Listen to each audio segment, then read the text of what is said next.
大家好，今天要跟大家分享午睡和不午睡的人长期下来会有什么区别呢？很多人有午睡的习惯，觉得午睡后精力充沛，工作事半功倍。近几年来，很多研究也提示午睡有益于健康，但是网上有人说午睡时间有严格的控制，时间不能超过30分钟，不然会越睡越困。真的是这样的吗？午睡有什么好处？睡多久最合适呢？午睡有哪些好处？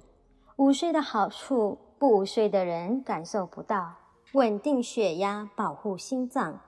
午睡能舒缓心血管系统，有助于血压的稳定。保护眼睛。入睡可以让眼球睫状肌得到休息，有效防止视力下降。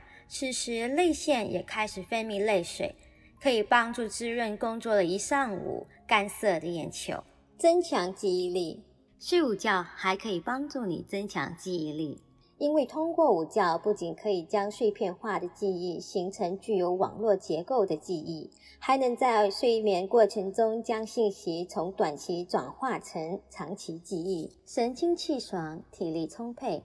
相信大家都有过这种感觉，午睡之后神清气爽，甚至更加乐观向上。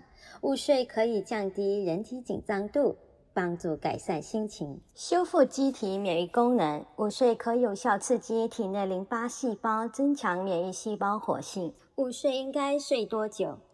午睡时间因人而异。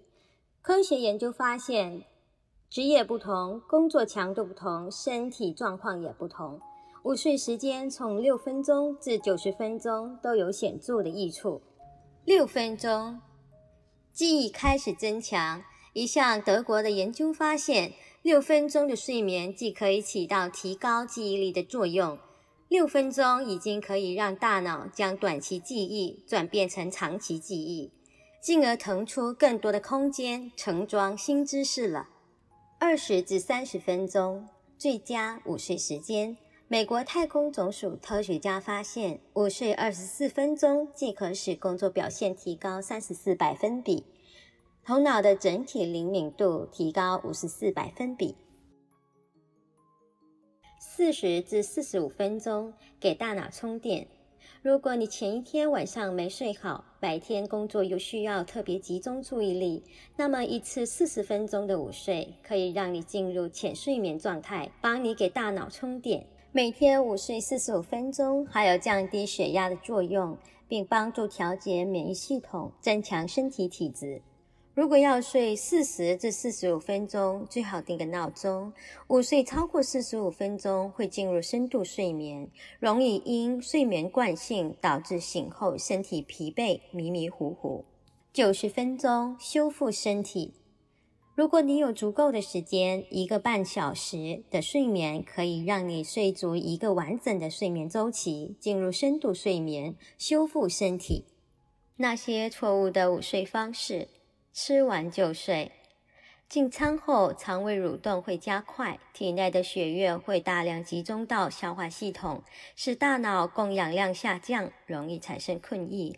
但若是餐后立马睡觉，对于消化系统而言，容易导致消化不良，诱发胃炎，也可能引起食物反流，引发反流性食管炎，也可能因为脑部供血不足而造成睡醒后头昏脑胀、四肢无力等症状。就餐后建议走动或站立一会儿，餐后20分钟左右再午睡。睡得太晚，特别是周末下午4点多非常困，于是一觉睡到天快黑了，但这样容易打乱生物钟。午觉睡得晚，起得也晚，晚上自然睡得更晚，导致第二天白天精神也不好。午睡最好的时间是在早上睡醒之后的6至8个小时，以及晚上睡觉前的8个小时之前，这样既能缓解上午工作学习的疲劳，短暂午睡后又不影响晚上的睡眠。趴着睡。对上班族来说，由于条件有限，最常见的就是趴着睡了。但是一觉睡起来哪哪都不舒服，还会流口水。这是因为人体在睡眠状态下肌肉放松，心率变慢，血管扩张，血压降低，流入大脑的血液相对减少。尤其是午饭后较多的血液进入胃肠，此时若再趴着睡，时间久了大脑就会缺氧，使人产生头重、乏力、腿软等不适感觉。趴在桌上睡会压迫胸部，妨碍呼吸，增加心肺负担。午觉的正确姿势是什么呢？在家时尽量在床上午睡或是躺椅上，但对于办公人士，午休时可在脑后垫靠枕，呈半卧位，以减小心肺面部压迫。午睡对了有好处，睡得不对有坏处。绝大多数人睡午觉都是好处多多，但有些人却不宜睡午觉。这两类人最好别睡午觉。夜晚失眠或睡不好的人，晚上睡不好的话，如果下午困了补觉，还一睡就是1-2个小时，那可就完了。可能到了深更半夜都迟迟培养不出睡意来，陷入恶性循环。所以晚上有长期睡眠问题的朋友，白天尽量少睡。如果实在是想睡会儿，15至20分钟是比较合适。血压低的人要不要睡午觉，要看室内温度。如果室内温度实在太高，不建议血压低的人睡午觉，因为气温热会加重低血压的情况。谢谢大家观看，如果喜欢此内容，别忘了按下喜欢、订阅和小铃铛哦。